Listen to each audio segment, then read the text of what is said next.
አንዱ ሐጅ ሄዶ ምን ገጠመው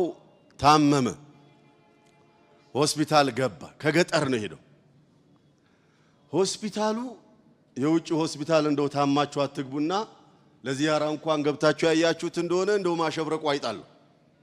የሆነ ቤተ መንግስት የገባህ ነው የሚመስለው በተለይ ለሁጃጆች የሚዘጋጀው ቦታ በጣም ስፔሻል ታዲያ ይሄን ቱኑስ ገባ ገይቡባ ውስጥ ኮማ ውስጥ ገብቶ ሲነቃ ከነ ህራሙ ምናምን ያለው ሲነቃ ነርሶች ከበውታል እያስታመሙት ነው ከዚያ አላሁ አክበር ሰደቀ ረሱል አለ ሰለላሁ ዐለይሂ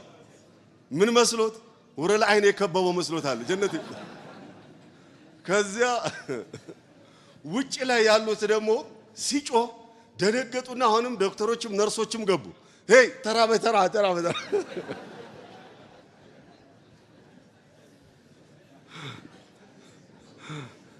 ሰባ ሁረል አይን ለአንድ ሰው ሲባል ሰምቷል አይደል ተራ በተራ እዛው ሊያስተናግድ ማለት ነው ተራ በተራ ስለዚህ በአጋጣሚ ከገባችሁ ተራ በተራ እንዳትሉ ነርሶች ናቸው